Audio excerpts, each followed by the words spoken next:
డాక్యుమెంట్లు గతంలో చేసినట్టు కూడా తయారు చేసి ఇప్పుడు అధికారుల చుట్టూ తిరుగుతూ ఉన్నారు. నేను నిన్న కూడా చూశాను. కలెక్టర్ ఆఫీస్కి వెళ్తే కలెక్టర్ ఆఫీస్ చుట్టూ తిరుగుతానే ఉన్నారు. నన్ను చూసి దానుకుంటున్నారు.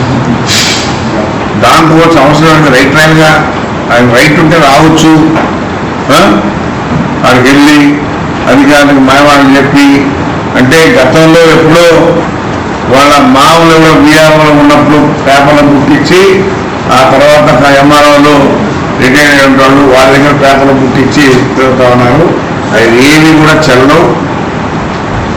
ఖచ్చితంగా వెంకటగిరిలో ఆక్రమణ జరిగితే ఒప్పుకునే ప్రసక్తే లేదు. కాబట్టి బాయ్స్ స్కూల్స్ ఆ స్కూల్ని కూడా స్కూల్ పిల్లలు కూడా ఆక్రమించాలని చూస్తున్నారు. కాబట్టి క్లారిటీగా ఉన్నాం. గతంలో కూడా మీరు చూశారు, మంత్రి రాజలక్ష్మ టైంలో ఇదే గ్రౌండ్ని ఆక్షన్ పెట్టారు.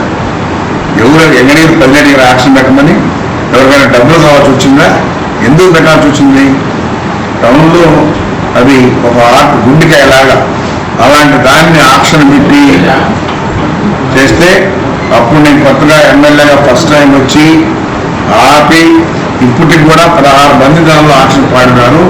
వాళ్ళకు కూడా ఇంతవరకు డిసైడ్ చేయలే. ఎందుకంటే వాళ్ళ మధ్యలో పాడినారు. అవి ఇచ్చేదానికి కుదరదని చెప్పి పెట్టాం.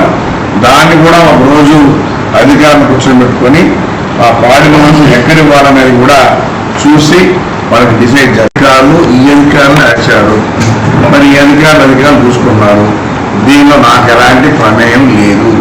ఇన్ని సంవత్సరాలు నేను ఎమ్మెల్యేగా ఉన్నా ఎక్కడా కూడా ఎవరి జోలికి వెళ్ళాలా, నాకు సంబంధం లేని విషయం ఇది. కాబట్టి క్లారిటీగా చెప్తున్నాను. మీరే విన్నారు. ప్రెస్ మీట్లో అపోజిషన్ పార్టీ వాళ్ళు వైసీపీ వాళ్ళు ఏం మాట్లాడారో విన్నారు.